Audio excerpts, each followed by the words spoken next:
So when I first went to Borneo 35 years ago, Borneo was one of the last places to be a paradise on earth. The forests stretched out seemingly forever. The forests were full of wildlife. There were no roads. There were no telephones. There was virtually no electricity.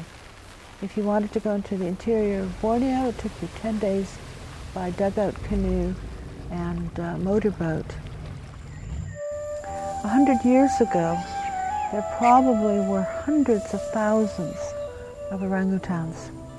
These are long-lived animals who may survive 60 or 70 years in the bountiful tropical rainforests that are their home. Orangutans are one of our closest living relatives in the animal kingdom. They share about 97% of their genetic material with us. They are one of the most intelligent animals that have ever evolved on this planet, with the exception of humans. Now, a vast network of logging roads crisscrosses Borneo, and no place is safe from the chainsaw, and no place is safe from the expansion of palm oil concessions. Palm oil concessions are the #1 enemy of orangutans and other wildlife, because palm oil concessions are established by clear-cutting the forest 100%. And in the process of cutting the forest, fire is used. And fire has been annihilating the tropical forests of Borneo over the last 20 years. We are driving them to extinction. 80% of the orangutans that have lived in the last 20 years are now gone.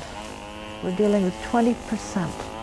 Now we're killing them at such a rate that with their forests, they will be gone in less than 10 or 20 years. Orangutans are refugees in their own land. Palm oil plantations have taken over approximately 80% of what used to be orangutan habitat. Once the palm oil concessions demolish the forest, orangutans have no place to run, no place to hide. They come into the concessions to find food, particularly the stalks of the young oil palms.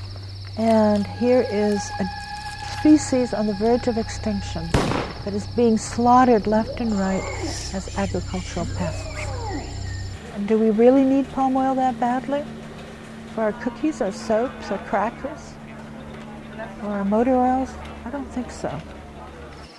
In order to save orangutans, we need to stop killing them.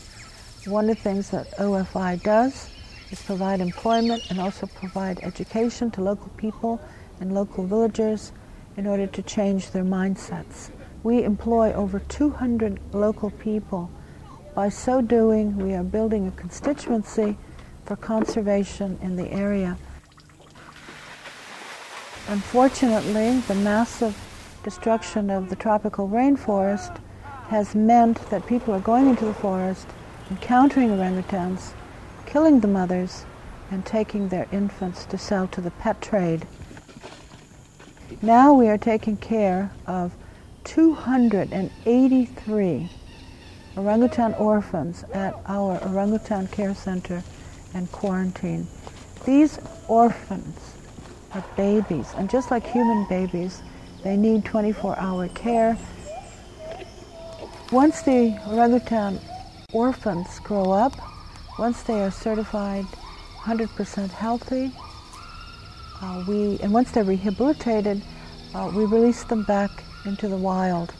But in order to be able to release them back to the wild, we need to have forest. And that is one of the primary missions of the Orangutan Foundation International, to protect the forest that now exists for the orangutans and other wildlife.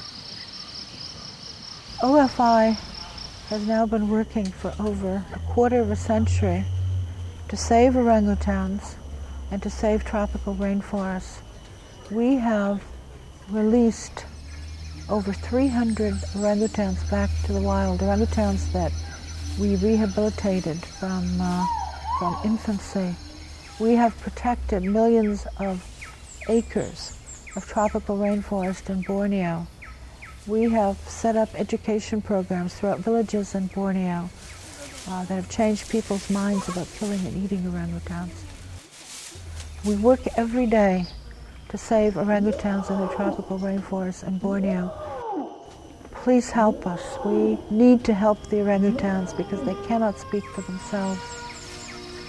We need to prevent them from going extinct in the wild.